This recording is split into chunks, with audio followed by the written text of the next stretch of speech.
नमस्कार. 11 एप्रिल 2026च्या दैनिक चालू घडामोडींच्या सत्रात आपले स्वागत आहे.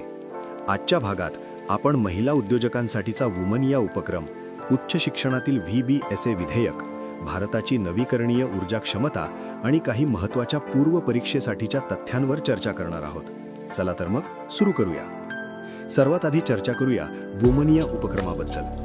वाणिज्य आणि उद्योग मंत्रालयाने 2019 मध्ये सुरू केलेला हा उपक्रम महिला उद्योजकांसाठी एक समर्पित डिजिटल बाजारपेठ आहे. महत्त्वाची आकडेवारी: सध्या जेम प्लॅटफॉर्मवर 2.1 लाखाहून अधिक महिला लघु उद्योजक नोंदणीकृत आहेत. 2025-26 या आर्थिक वर्षात त्यांनी 13.7 लाख ऑर्डर्स मिळवल्या असून एकूण करारांचे मूल्य 28,000 कोटींच्या वर गेले आहे. वैशिष्ट्ये: या उपक्रमात डिजिटल ऑनबोर्डिंग, प्रमाणित कॅटलॉगिंग आणि वेळेवर पेमेंटची सुविधा दिली जाते, ज्यामुळे मध्यस्थांवरील अवलंबित्व कमी झाले आहे. प्रभाव: यामुळे तळागाळातील 10.05 कोटी महिलांना बचत गटांच्या माध्यमातून आर्थिक स्वातंत्र्य मिळाले आहे. मात्र महिला उद्योजकांसमोर आजही काही आव्हाने आहेत, जसे की डिजिटल साक्षरतेचा अभाव, वेळेचा अभाव आणि निर्णय घेण्यावर असणाऱ्या मर्यादा.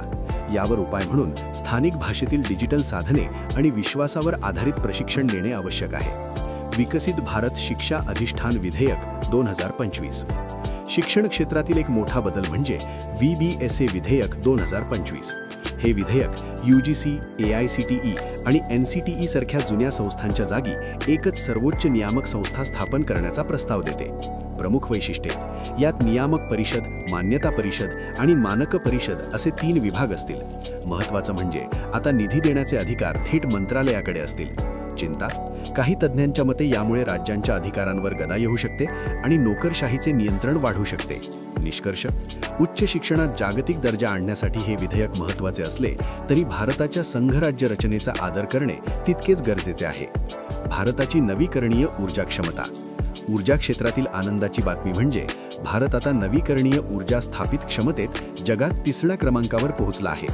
2025-26 मध्ये भारताने 55.3 गिगावॉटची विक्रमी वाढ केली असून एकूण गैर जीवाश्म क्षमता 283.5 गिगावॉट इतकी झाली आहे.